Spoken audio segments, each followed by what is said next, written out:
Hello everyone, welcome back to flute tutorial videos from Radhe Flutes.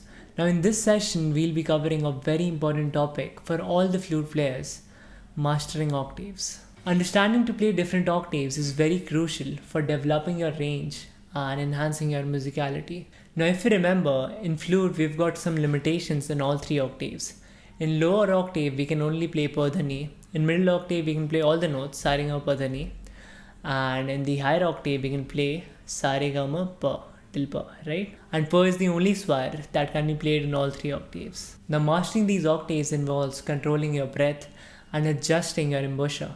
Embouchure means how you put your mouth to the mouthpiece of your wind instrument, okay? And finally, covering the holes properly. Now let's start with the lower octave, which includes the swar pa dha ni. For the lower octave, you need to have a relaxed embouchure, which is the shape of your lips and mouth. And you'll have to blow gently into the flute. Here's how it sounds. Notice how I'm using a relaxed embouchure and blowing gently into the flute.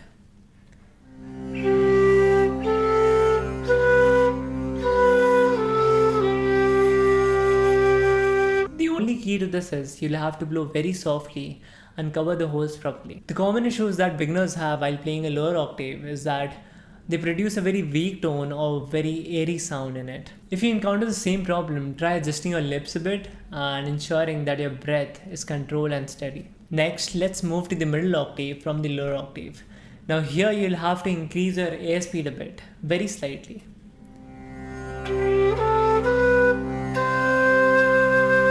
You see how I'm increasing my airspeed while entering into the middle octave.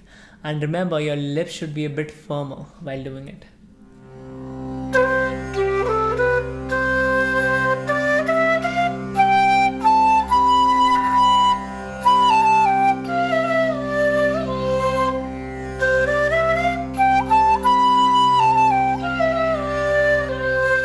As you move forward, you'll have to keep increasing your airspeed. And how do you do that?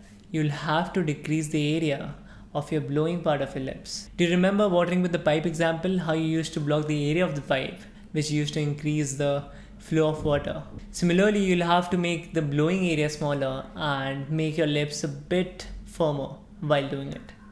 Okay? So let's see.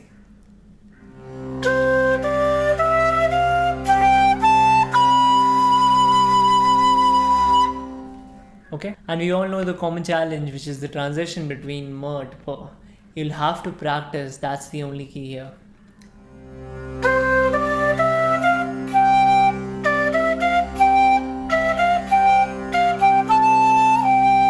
To have a smooth transition, you just have to practice all the alankars properly and do it again and again. Finally, let's tackle the higher octave. For this, you'll have to make your embouchure tighter and the airspeed increases even more. In the higher octave, we have sa re ga ma pa, right? I'll start with the middle octave from the swar pa.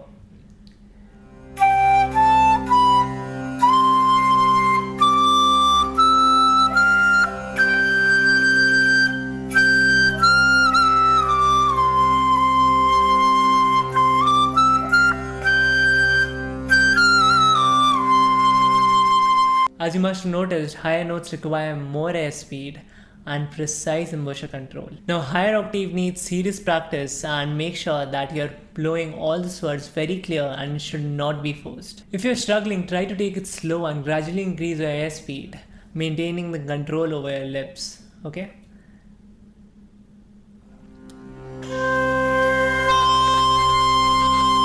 Now to wrap this up, let me give you a very good alankar to practice this. First pause the video and write it down, and then I'll show you how it's played.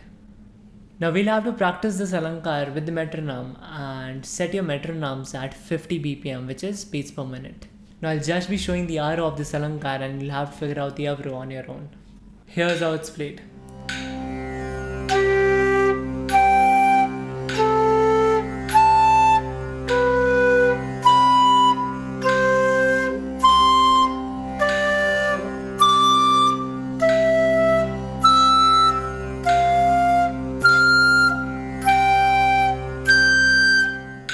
Keep practicing and you'll see the improvement over time.